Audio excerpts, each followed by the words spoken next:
Assalamualaikum warahmatullahi wabarakatuh. Terima kasih atas waktunya yang diberikan kepada kami. Kami dari kelompok 10 akan mempresentasikan tugas mata kuliah filsafat umum dengan judul Protagoras, Gorgias, dan filsafatnya. Sebelumnya, izinkan kami memperkenalkan diri. Saya Ummul Husnita, NIM 4220117. Saya Putri Rahmawati, NIM 4220132. Nama saya Nela Anggraini, NIM 4220148.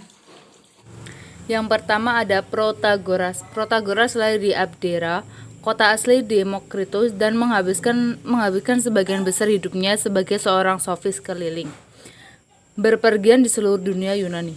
Dia sering berkunjung ke Athena, menjadi sahabat Perikles, dan dikatakan telah membantu dalam membingkai konstitusi untuk koloni Turi yang Athena didirikan di Italia Selatan pada 444 atau 443 sebelum Masehi.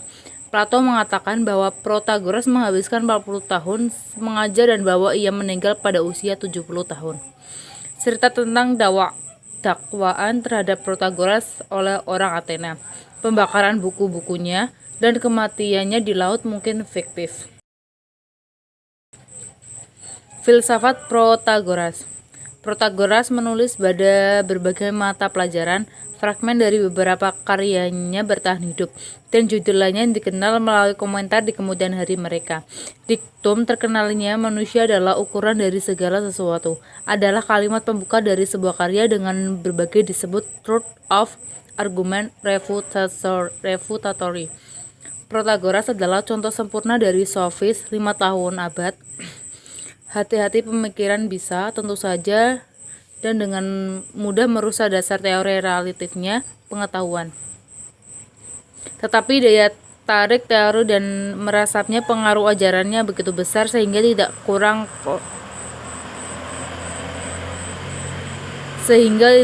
lawan dari Plato pergi berusaha keras untuk mengekspos kekeliruan dan potensi kejahatan apa yang dia wakili. Pemikiran dari filsafat Protagoras. Yang pertama tentang pengenalan. Protagoras menyatakan, manusia adalah ukuran untuk segala-galanya, untuk hal-hal yang ada sehingga mereka ada, dan untuk hal-hal yang tidak ada sehingga mereka tidak ada. Yang kedua, seni berdebat. Pandangan ini berhubungan dengan pemikiran tentang relativitas pengenalan manusia. Yang ketiga, tentang negara. Menurut Protagoras, negara diadakan oleh manusia. Tujuan pembentukan sebuah negara adalah supaya manusia dapat terlepas dari ketidakamanan dan kesulitan hidup di alam yang buas. Yang keempat, tentang dewa-dewi.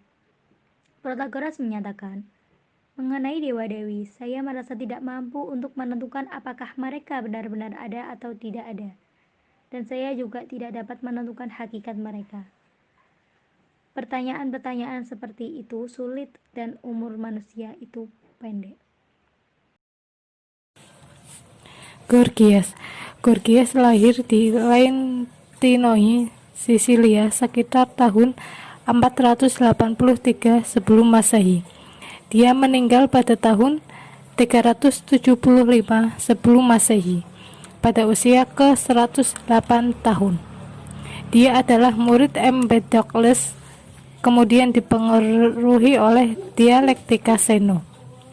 Ia mengalami sukses besar di kota Athena. Kesuksesan karirnya disebabkan karena dia sebagai orator yang sangat luar biasa. Dia memiliki lidah yang fasih dan kemampuan pidato yang hebat. Filsafat Gorgias. Filsafat Gorgias muncul di negeri Yunani ketika orang-orang mulai memikirkan dan berdiskusi akan keadaan alam, dunia, dan lingkungan di sekitar mereka. Filsafat pertama kali muncul di Yunani, tidak seperti di daerah-daerah lainnya. Tidak ada kasta, sehingga secara intelektual orang lebih bebas. Oleh karena itulah maka muncul beberapa nama filsuf terkenal dengan berbagai karya yang hebat, hasil dari pemikiran mereka. Pemikiran filsafat Gorgias. Yang pertama, tidak ada suatu pun. Maksudnya ialah bahwa realitas itu tidak ada. Realitas itu terbatas dan tak terbatas, dicipta dan tak dicipta. Sehingga menurut Gorgias pemikiran lebih baik tidak menyatakan apa-apa tentang realitas. Yang kedua, seandainya sesuatu ada, maka itu tidak dapat dikenal. Penginderaan adalah sumber ilusi. Yang ketiga, seandainya sesuatu dapat dikenal, maka pengetahuan itu tidak bisa disampaikan kepada orang lain. Ia memperhatikan kekurangan bahasa untuk mengkomunikasikan pengetahuan. Bahwa kata-kata tidak mempunyai pengertian absolut, kata-kata hanya mempunyai pengertian relatif. Simpulan dari penjabaran di atas, maka dapat diketahui bahwa zaman Yunani kuno adalah zaman yang penting bagi peradaban manusia, karena dipandang sebagai zaman keemasan filsafat. Dan setiap orang bebas untuk mengungkapkan ide-ide, gagasan maupun pendapatnya. Sekian presentasi dari kelompok kami, kurang lebihnya mohon maaf. Wassalamualaikum warahmatullahi wabarakatuh.